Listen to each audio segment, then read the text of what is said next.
नमस्कार, आपके साथ मैं हूं स्तेश नैन मोर। पबजी खेल खल्लास।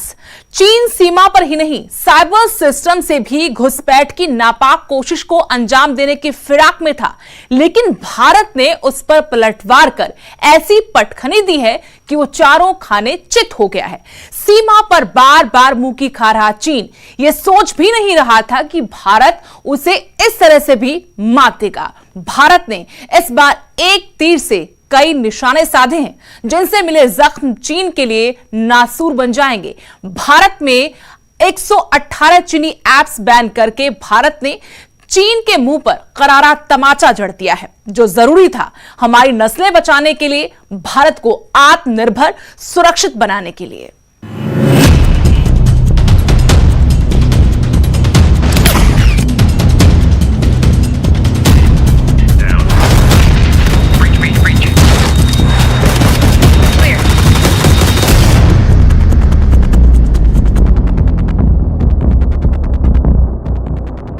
पिछले कई दिनों से चीन और भारत के बीच लद्दाख में एलएसी पर तनाव बना हुआ है। हमारे जवान चीन की हर हरकत का माकूल जवाब दे रहे हैं। उधर सरकार डिजिटल जासूसों पर भी लगाम लगा रही है। चुन चुन कर चीन के डिजिटल जासूसों को खत्म किया जा रहा है और इसी कड़ी में 118 और चीनी मोबाइल ऐप्स पर भारत में बैन लगा दिया गया है। सबसे अहम बात यह है कि जिस गेम यानी कि पबजी के जरिए भारत की आने वाली पीढ़ी को खत्म किया जा रहा था, उसे भी अब भारत में बैन कर दिया गया है।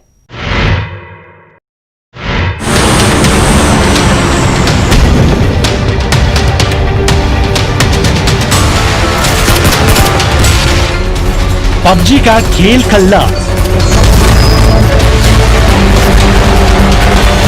चीन के डिजिटल जासूसों पर शिकंजा। चुन चुन कर की जा रही है डिजिटल स्ट्राइक। चीनी ऐप आप पर रखते हैं नजर। चीनी ऐप को भारत में किया गया बैन।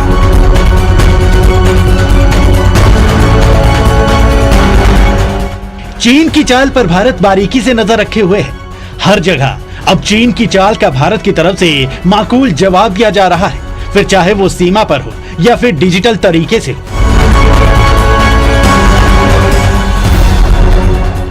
सीमा पर जवान तैनात हैं और डिजिटल कूटनीति सरकार खेल रही है। साफ तौर पर संदेश देने की कोशिश कि अगर किसी ने भी भारत की ओर आंख उठाकर देखने की कोशिश की तो भारत भी हर तरह से जवाब देना जानता है। इसी कड़ी में भारत सरकार ने 29 जून को 59 चीनी ऐप को बैन कर दिया था, जिसमें टिकटॉक समेत कई ऐप शामिल हैं। तो इसी कड़ी में एक बार फिर डिजिटल स्ट्राइक को करते हुए भारत ने 118 और चीनी ऐप को बंद कर दिया। अब तक सरकार ने 225 ऐप बैन किए हैं। अब भी करीब 250 ऐप्स ऐसे हैं जिन पर सरकार नजर रख रही है।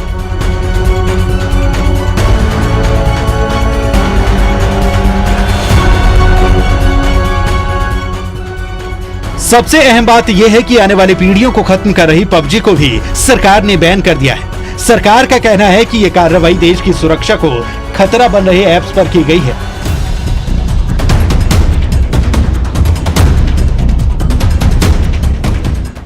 सरकार ने इन ऐप्स को बैन करने की 3 वजह बताई है।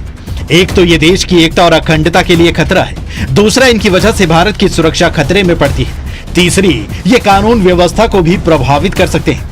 खास बात यह है कि इन ऐप्स में अधिकांश का मैनेजमेंट चीन में है। चीन कानून के तहत वहां से ऑपरेट कर रही कंपनियों को चीन में सर्वर रखना अनिवार्य है। उन्हें अपना डाटा खुफिया एजेंसियों से शेयर करना पड़ता है। इसका मतलब यह है कि जिन चीनी ऐप्स का इस्तेमाल हम करते हैं उनका सर्वर चीन में है। इससे भारतीय नागरिकों की प्राइवेसी को खतरा है। साथ ही डाटा माइनिंग का इस्तेमाल कर चीन प्रोफाइलिंग कर रहा है।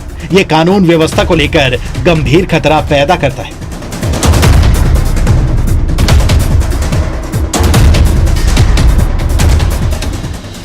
इससे पहले 29 जून को टिकटॉक, शेयरइट, यूसी ब्राउजर और कैम स्कैनर जैसे 59 लोकप्रिय ऐप्स बैन हुए थे और एक महीने बाद 47 और ऐप्स बैन किए गए थे। किस कानून के तहत इन ऐप्स को बैन किया गया है?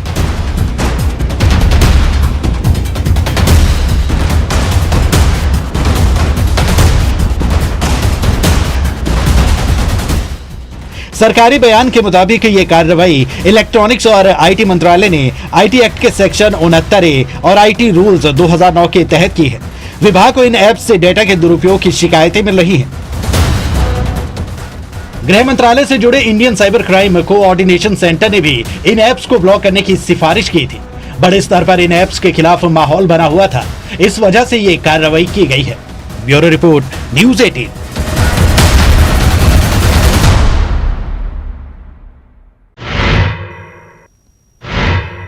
पबजी साइबर अपराधियों के अपराध का ठिकाना बन चुका था। रैकेट बनाकर नाबालिग बच्चों को शिकार बनाया जा रहा था। पंजाब, हिमाचल, चंडीगढ़ से लाखों रुपए की ठगी के कई मामले सामने आ चुके हैं।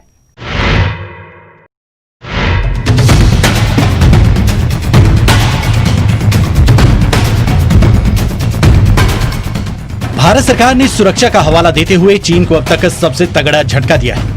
साइबर सिक्योरिटी का हवाला देते हुए 118 ऐप्स बैन कर दी गई हैं। इसमें सबसे अहम है पबजी। इस गेम को बैन करने की मांग इसके भारत में आने से पहले ही उठनी शुरू हो गई थी। इसके नुकसान का अंदेशा पहले से हो गया था और हुआ भी वैसा ही, लेकिन गेम चलता रहा और हमारे बच्चे, युवाओं को इसकी लत नशे की तरह लग गई। जब तक अभिभावक कुछ समझते, इस गेम ने न जाने कितने बच्चों को मानसिक रोगी बना दिया और न जाने कितने बच्चों को साइबर क्राइम में धकेल दिया। इसका इस्तेमाल करने वालों को भी ये समझ नहीं आया कि कब वो गेम खेलते खेलते साइबर अपराधियों का शिकार बन गए। हाल की कुछ खबरों से आपको बताते हैं कि ये गेम कितना खतरनाक था। आज के वक्त में हर बच्चा मोबाइल का इस्तेमाल कर रहा है क्योंकि कोरोना के कारण ऑनलाइन पढ़ाई हो रही है, लेकिन पढ़ाई की आड़ में कई बच्चे पबजी गेम खेलते थे। चंडीगढ़ और जीरकपुर से सामने आए इन दो मामलों ने अभिभावकों को हैरान कर दिया, जिनके बच्चे मोबाइल इस्तेमाल करते हैं। मोहाली में पबजी गेम के बहाने लाखों की ठगी कर ली।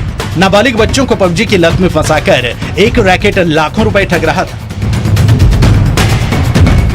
15 साल के एक बच्चे ने अपने दादा के अकाउंट से 3 लाख रुपए इस गेम में डुबो दिए। ये जानकर परिवार के पांव तली जमीन खिसक गई। बच्चे ने बताया कि कैसे वो गेम में अगले लेवल में जाने और वेपन खरीदने के लिए किसी को ऑनलाइन पैसे ट्रांसफर करता था। पबजी गेम की लत से न सिर्फ बच्चे पैसे लुटा रहे थे, बल्कि उनकी मानसिक और शारीरिक सेहत पर भी बुरा असर पड़ रहा था। इससे बच्चों की हालत ऐसी बन चुकी है कि रात को 3 बजे उठकर भी पबजी गेम खेलते हैं। परिवार को इस बारे में पता लगा तो उन्होंने पड़ताल की, तब ठगी का पता चला। इससे हम वेपन, स्किन्स और सूट्स ले सकते हैं। तो ये पैसे आप कैसे देते रहे, कैसे आपने किया, अपने परिवार से कैसे मतलब छुप छुपा के क्या किया? बैंक अकाउंट से लिए थे। किसके? दादू के। दादू के। तो आपने कैसे सिम वगैरह भी लिया हुआ था चुपचाप? हाँ जी। अच्छा, किस तरह अकाउंट नंबर से कैसे पेटीएम करते थे, कैसे करते थे आप? पेटीएम। पेटीएम। तो कितना मतलब कितना कैश मांगता था वो एक टाइम में? 10-15 हज़ार। बिहेवियर चिड़चिड़ापन, किसी से बात नहीं करनी, किसी फ्रेंड सर्कल से बात नहीं करनी, मोबाइल में लगे रहना उसने खाली। अच्छा। तो हम कर रहे हैं तो एकदम लको लेना, यानी काफी सिम्टम्स दिखे उल्टे सीधे। उधर चंडीगढ़ में 17 साल के एक लड़के ने पबजी गेम खेलते खेलते अपने पिता के अकाउंट से 16 लाख रुपए खर्च कर दिए। अपने माँ बाप की जिंदगी भर की गाड़ी कमाई को पबजी के चक्कर में गंवा दिया। ऐसे न जाने कितने मामले सामने आते रहे और अभिभावकों ने सरकार से इस गेम को बैन करने की मांग की। आखिरकार चीन की नापाक हरकतों के बीच सरकार ने पबजी को बैन करने का बड़ा फैसला कर लिया। इससे लाखों बच्चों का भविष्य अंधकारमय होने से बच गया और अभिभावकों की परेशानी खत्म हो गई। Bureau report, news 18।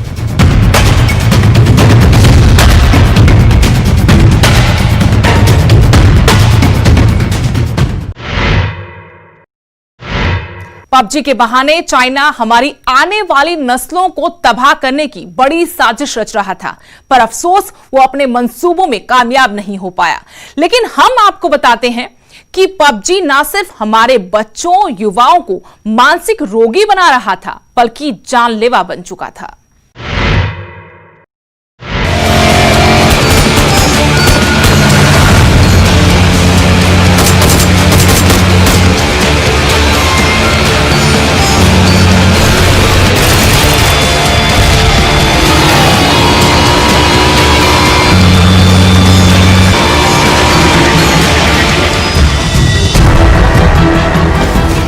पबजी न सिर्फ बच्चों को बल्कि युवाओं को आदी बनाकर बीमार कर रहा था, बल्कि ये जानलेवा भी बन चुका था। हर तरह से नासूर बन गया था। नाबालिगों के जरिए पैसों की ठगी, साइबर बुलिंग, मानसिक शोषण, शारीरिक शोषण, बल्कि अब तो जान भी ले रहा था।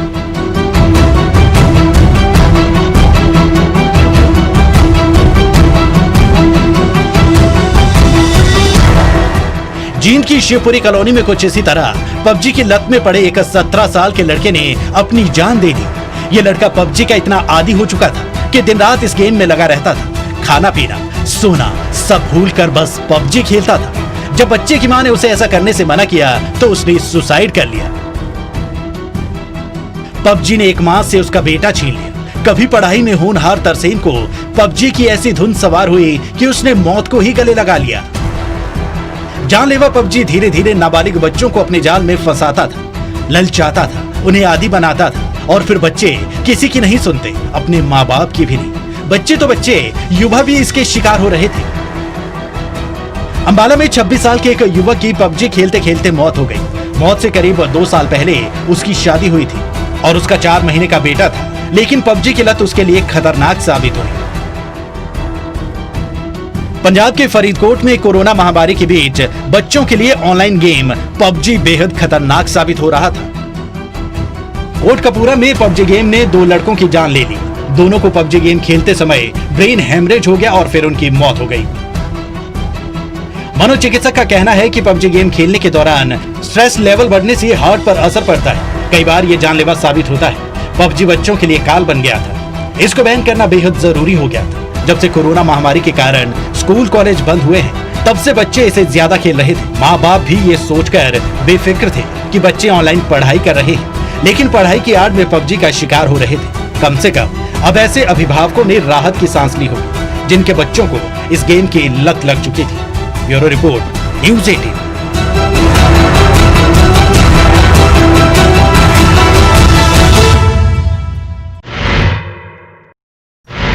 वक्त बदलने के साथ साथ बच्चों के गेम्स भी बदल गए।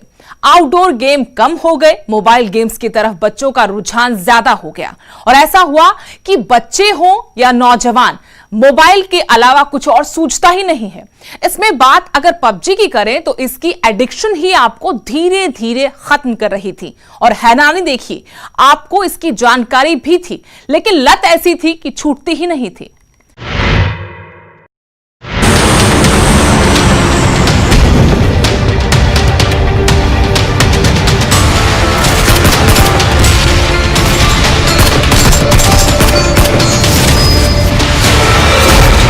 आज बच्चे हों या अभिभावक सरकार के फैसले से खुश हैं। बच्चों में थोड़ी मायूसी भी है, लेकिन उन्हें पता है कि वो पबजी के एडिक्ट होते जा रहे थे।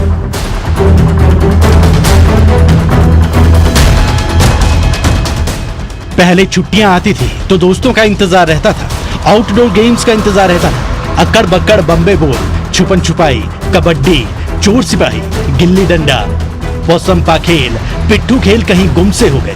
ऐसे गेम्स जिनसे नए दोस्त बनते थे, मिलजुल कर खेलते थे, वो आज सब कुछ खत्म है। सब शांत है। बच्चों का बाहर निकलना बंद हो गया, दोस्ती कम हो गई। अकेलेपन की वजह से धीरे धीरे ऑनलाइन गेम्स उन्हें अपने जाल में जकड़ते चले गए। बात तो पबजी की करें तो पबजी मोबाइल गेम को डिजाइन ही इस तरह से किया गया है कि आप धीरे धीरे इसकी गिरफ्त में फंसते जाते हैं, इसके एडिक्ट हो जाते हैं। डिजाइन, ग्राफिक्स, कलर, थीम लोगों को अपने जाल में फंसाता है और हीरो बनने का मौका देता है। पबजी के गेम में भले ही आप हीरो साबित होते हैं, लेकिन हकीकत में वो जीरो बनते जाते हैं, क्योंकि इसके कई नुकसान हैं।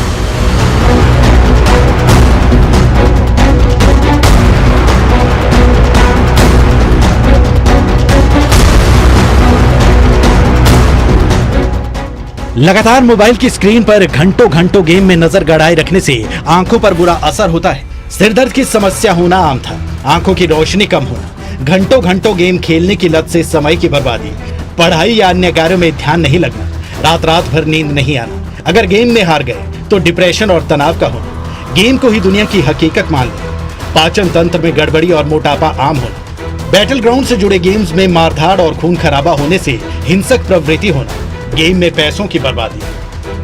एडिक्शन थी उस लेवल तक बढ़ गई थी कि इसमें जो वो थे गेमर्स, समझ सकते हो, गेमर्स वो फुल नाइट या आप 24 आवर में से कोई 16-18 आवर्स कंटिन्यू प्लेइंग कर रहे थे। जी, बैन करना एक अच्छा डिसीजन है गवर्नमेंट का, क्योंकि देखा जाए तो आजकल लॉकडाउन के बीच भी और लॉकडाउन से पहले भी जो है यूथ जो है आजकल मैक्सिमम इसी में लगा रहता था। सारा दिन आधा घंटा 1 घंटा 2 घंटा उससे भी ज़्यादा समय हो जाता था।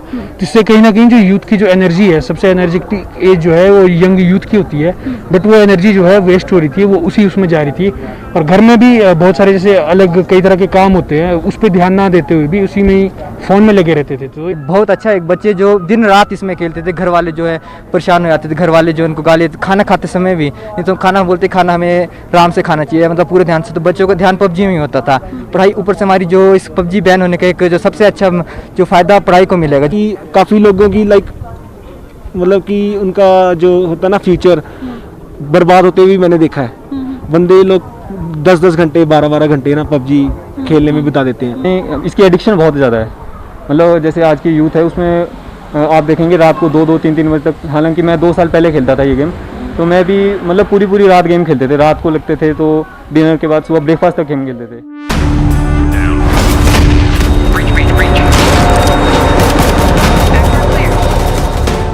बात अगर अभिभावकों की करें तो अभिभावक भी इस तरह के गेम से परेशान हो चुके थे। ऐसे कई मामले हैं जिसमें बच्चों की पबजी खेलने की लत की कीमत अभिभावकों को चुकानी पड़ी है। चाइना ने हमारे देश में एक बीमारी फैला दी पबजी नाम की, जिसके साथ हमारे बच्चों की आंखें खराब होती जाती थी।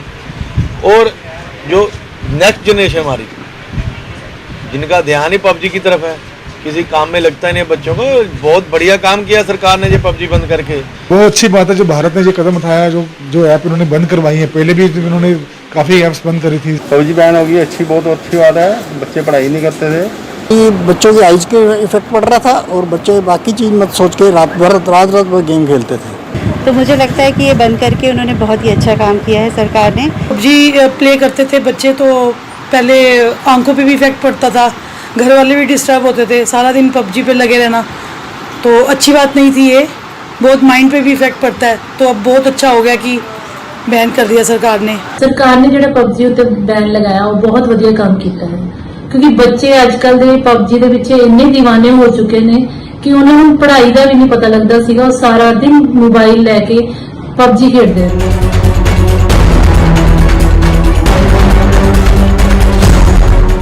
चीन के साथ विवाद तो एक बात है, लेकिन अभिभावक पिछले लंबे वक्त से पबजी गेम को लेकर परेशान थे और इसे बंद किए जाने की मांग की जा रही थी। कई कार्यक्रमों में अभिभावकों ने सीधे पीएम से भी इस गेम को बंद करने की मांग उठाई थी। 118 ऐप तो बंद कर दी गई है, लेकिन इसमें सबसे अहम पबजी का बंद होना है। पबजी की लत से आजादी दिलाना है। Bureau report, news 18।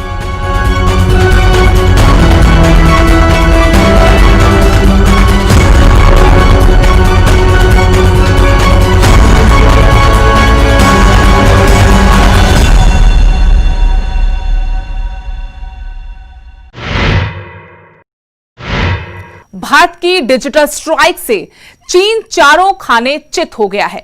पबजी समेत 118 ऐप्स को भारत में बैन करने से चीन बौखला गया है। उसकी बौखलाहट जायज भी है, क्योंकि भारत ने एक तीर से कई निशाने लगाए हैं।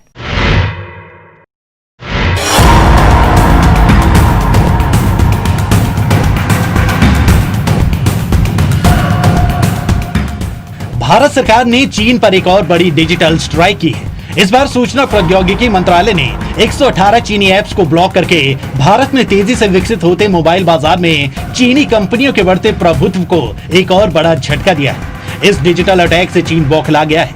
उसकी बौखलाहट से अंदाजा लगा सकते हैं।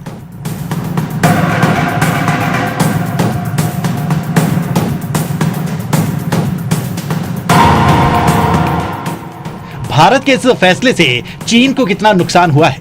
यह फैसला ऐसे वक्त पर आया है जब भारत चीन सीमा पर फिर तनाव बढ़ रहा है।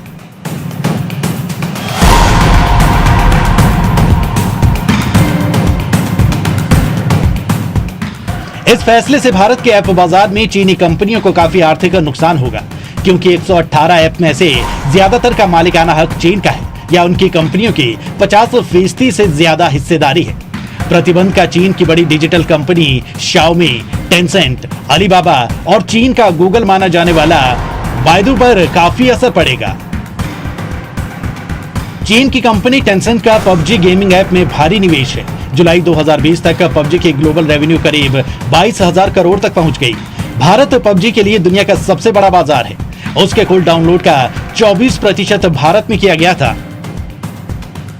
अनुमान के मुताबिक उसका करीब 8.4 करोड़ डॉलर का राजस्व भारत से आता है। जानकार मानते हैं कि भारत का ये बैन पुराने बैन से ज्यादा असरदार है। जहां चीन को आर्थिक झटका दिया है, वहीं भारत की साइबर सिक्योरिटी बढ़ेगी। भारत चीन को न सिर्फ LAC पर करारा जवाब दे रहा है, बल्कि कूटनीतिक स्तर पर भी भारी पड़ रहा है। इस साल जुलाई तक भारत में चीनी आयात लगभग 1/4 गिर चुका है। पहले 7 महीने में कुल व्यापार में 18.6% की गिरावट आई है। तनाव जल्दी खत्म नहीं हुआ तो आर्थिक प्रबंध और कमजोर होंगे, यानी लड़ाई सीमा पर ही नहीं, दूसरे कई मोर्चों पर लड़ी जाएगी। सरकार के साथ अब व्यापारी संगठन भी आ गए हैं। CAIT ने IT मंत्रालय को चिट्ठी लिखकर मांग की है कि 5G नेटवर्क से भी चीनी कंपनियों को बाहर रखा जाए।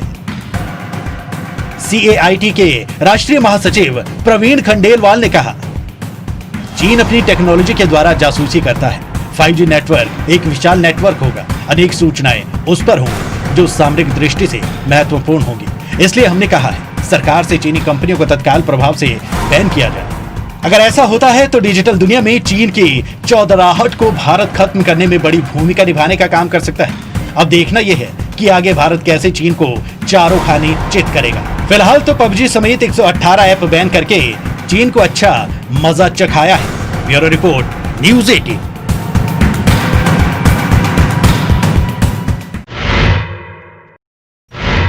हमारी आज की खास पेशकश में फिलहाल इतना ही। देश दुनिया की हर ताजा अपडेट के लिए आप देखते रहिए News 18।